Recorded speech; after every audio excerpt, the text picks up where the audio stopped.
আমাদের বাংলাদেশের রাজনীতির যে আলোচনা সেটি এখনো লন্ডনের ডক্টর ইউনূস এবং তারেক রহমানের বৈঠক থেকে বেরোতে পারেনি।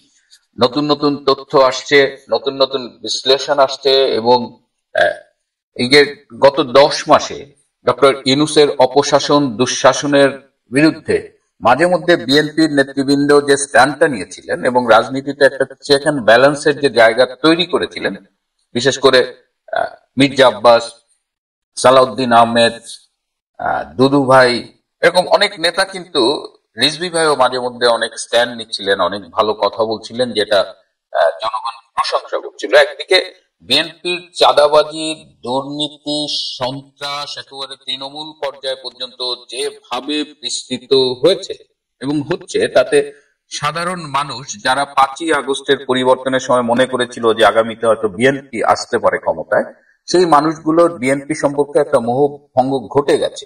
তারপরেও বিএনপির এই সেন্ট্রাল লিডারদের কথাবার্তায় মানুষজন মাঝে মধ্যে আশান্বিত হতো, মাঝে মধ্যে পছন্দ করত, কিন্তু হঠাৎ করে বিএনপি যেন একেবারে ইউটার্ন নিয়েছে।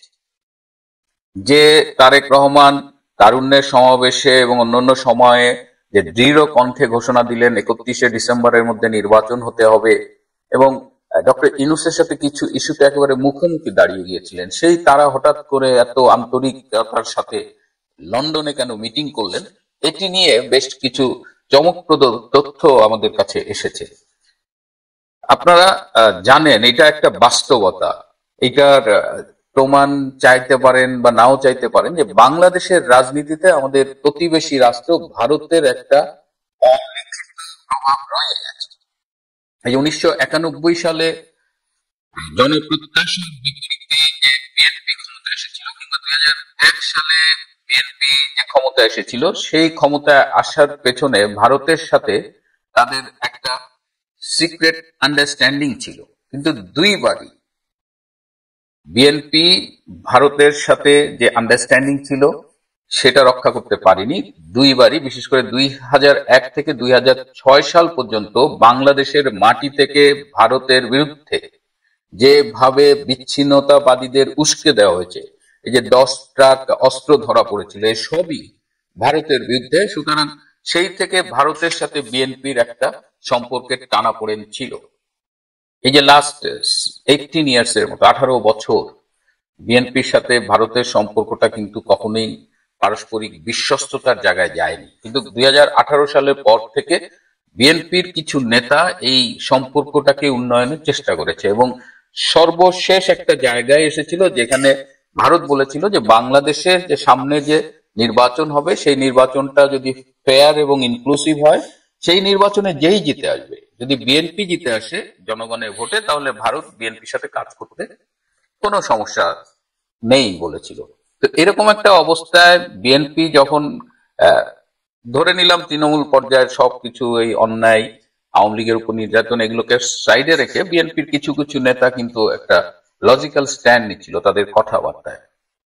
কিন্তু রাজনীতিতে এই যে বিএনপির সাথে ভারতের একটা আন্ডারস্ট্যান্ডিং, এইটা আবার অনেকেই পছন্দ করেনি, বিশেষ করে আমাদের মধ্যপ্রাচ্যের কিছু দেশ, তারা তারা বিএনপির নেতৃত্বকে, টু বি ভেরি স্পেসিফিক, তারা থিঙ্ক ট্যাঙ্ক, আরো স্পেসিফিক হয়তো বেগম খালেদা জিয়াকে এবং তার আশেপাশের কিছু মানুষকে বুঝিয়েছে যে বিএনপির রাজনীতির মূলটা হলো ভারত বিরোধিতা, অন অফ দা পিলার্স।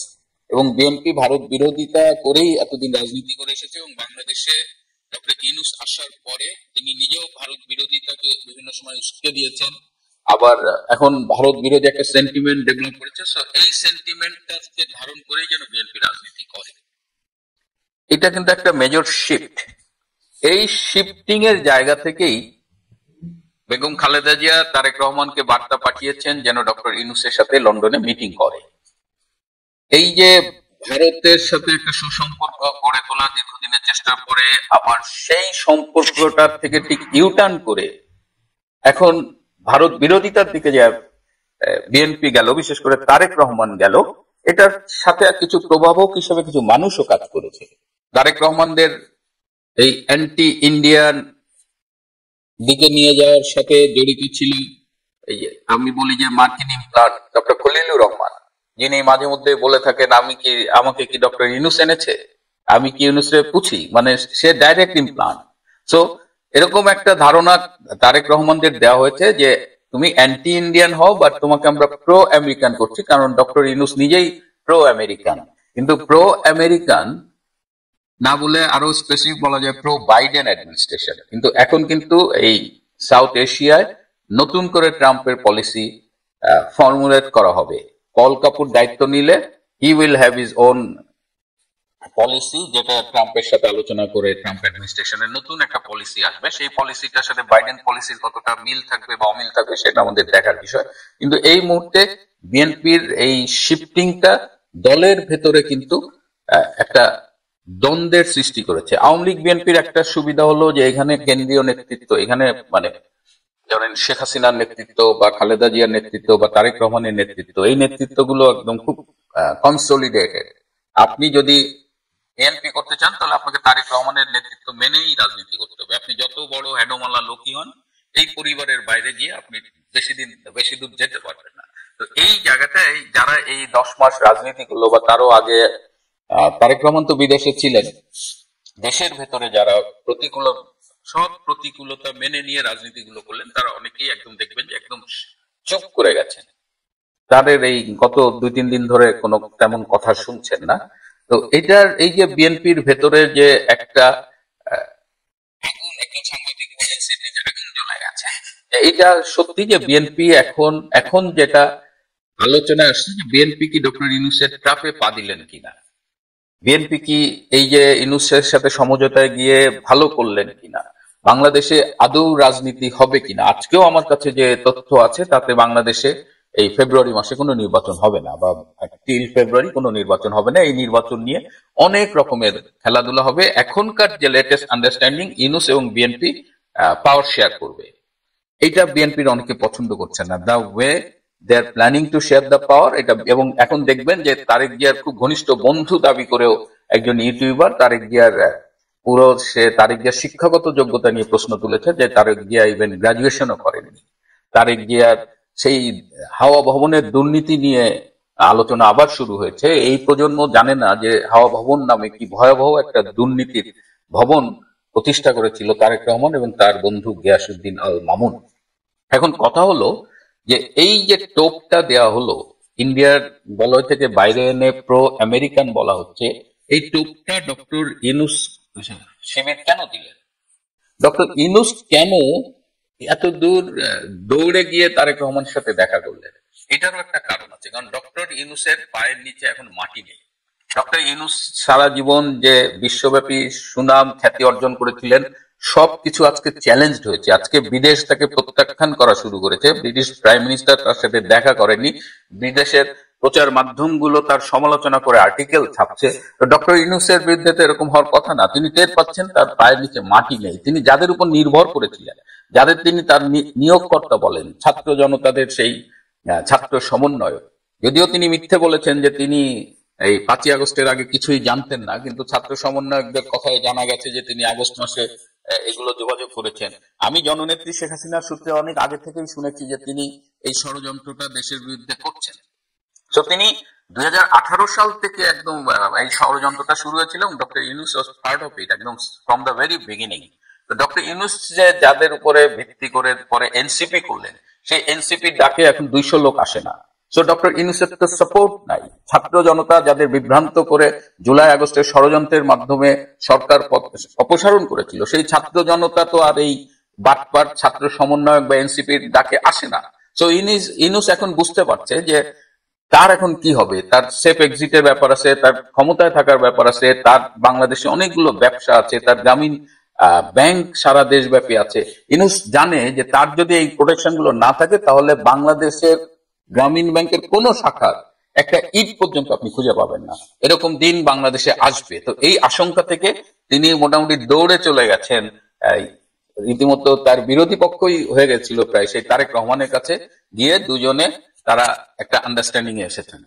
এখন ওই মিটিং এর আরো 2-1টা বিষয়, আমি এর আগে ওই মিটিং এর সবকিছু কিন্তু বলেছিলাম এবং অনেকেই প্রশ্ন করেছেন যে 1-to-1 মানুষের মিটিং আমি কি করে জানলাম, আমি ওখানে জানলাম। কিন্তু এই রাজনৈতিক বৈঠকগুলো যে 1-to-1 হয়, এর আগে অনেক গ্রাউন্ড ওয়ার্ক হয়, ওখানে ঠিক করা থাকে কারা কথা, কোন বিষয় নিয়ে কথা হবে, কি কথা হবে।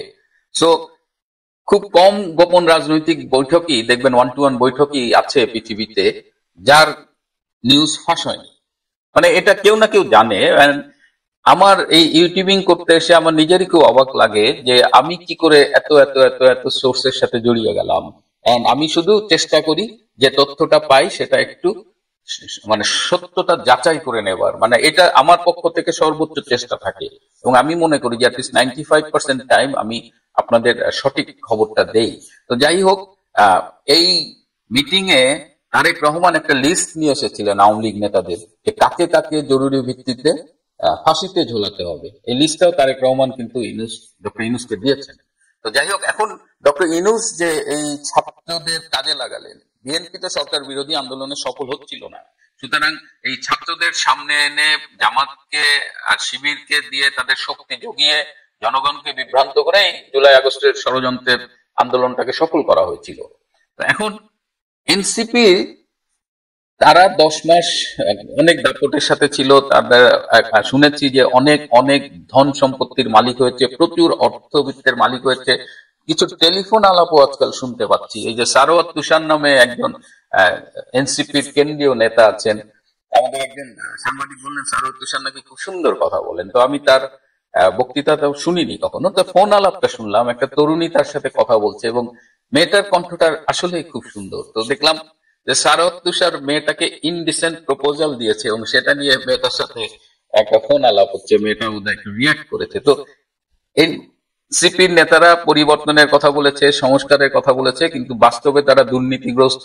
বাস্তবে তাদের সাথে বর্তমানে ছাত্র জনতা তেমন নেই, তাদের চারিত্রিক দুর্বলতাটাও খুব প্রকট ভাবে বেরিয়ে আসছে। সো এই অবস্থায় তাদের সামনে আসলে তারা অতীতের যে কোনো কিংস পার্টির মতো সমসাময়িক, সেই ফেরদৌস কুরেশি বলেন বা এই 2024-এর আগের কিছু কিংস পার্টি, এই কিংস পার্টির মতো তারা ঝরে পড়ে যাবে। তাদের আগামীতে খুব নিকটে ভাগাড় ছাড়া আর কোথাও স্থান হবে না। রাজনৈতিক ভাগাড়ই তাদের নিয়তি। একটা হইতে পারে যদি কোনোদিন নির্বাচন হয় এবং তখন যদি ডক্টর ইউনূস বেঁচে থাকেন এবং এই প্রক্রিয়ার সাথে থাকেন, তিনি হয়তো বিএনপির হাত পা ধরে বা অন্যদের হাত পা ধরে ওদের জন্য 3-4টা আসনের জন্য নেগোশিয়েট করতে পারেন। কিন্তু এনসিপি যে বিপুল সম্ভাবনার স্বপ্ন দেখে এই দলটি করেছিল, সেগুলো বলি ওই এনসিপি কিছু নেতা ওদের কেউ এখন পুষে না। এটা hard to accept, understand, but this is a harsh reality. এনসিপির ফিউচার নেই বাংলাদেশে। They have been exposed, their conspiracies have been exposed. তারা এখন মানুষের কাছে নিন্দিত, ঘৃণিত এবং অগ্রহণযোগ্য একটা ফোর্স। এদের নিয়ে আর মাথা ঘামানোর কোনো দরকার নেই। তো এখন রাজনীতিতে যেটা দেখার আছে যে তারেক রহমান, বিএনপি ডক্টর ইউনূসের ফাঁদে পা দিলেন কিনা, তাদের এই লন্ডন বৈঠকের মাধ্যমে গৃহীত সিদ্ধান্ত ঠিক হলো কিনা। আর যেটা আমরা এখনো দেখতে পাচ্ছি না যে এর বাইরে বাংলাদেশের ক্ষমতার যে স্টেক হোল্ডার গুলো আছে তাদের কোনো কথা এখনো প্রকাশ্যে আমরা শুনিনি। অপ্রকাশ্যে অনেক ঘটনা ঘটছে, কিছু সংবাদ আমিও পাচ্ছি, কিন্তু সেই সংবাদগুলো আমি এই মুহূর্তে প্রকাশ করতে পারছি না, বা আমার উপর এক ধরনের অনুরোধ আছে যে আমি যেন সবকিছু না বলি। সুতরাং ওই যে স্টেক হোল্ডার যারা এখনো কথা বলছে না, এবং never forget Bangladesh Awami League, the largest political party, এই পার্টিটা এই মুহূর্তে কোথায় আছে, কেমন আছে, এটা ভেবে কিন্তু আপনি আয়েসে নিশ্চিন্তে ঘুমোতে যাবেন না। Awami League is always there এবং খুবই শক্তিশালী ভাবে এই আওয়ামী লীগ আছে, এবং আওয়ামী লীগ কখন কি করবে কি না করবে এটা আমাদের আসলে দেখতে হবে। এটা এই তাদের আপাত নিরাপত্তা দেখে সিদ্ধান্ত নেওয়াটা ঠিক হবে না। সুতরাং আমরা দেখি বিএনপি ঘরের মধ্যে আগুন জ্বলছে, সেই আগুন কিভাবে নেগায়। নিশ্চিত রাজনৈতিক ভাগাড়ে যাবার পথে এনসিপি নেতারা কি করে, এবং অন্যান্য স্টেক হোল্ডার যারা এখনো মুখ খোলেনি বা অ্যাকশন শুরু করেনি তারাই বা কি করে।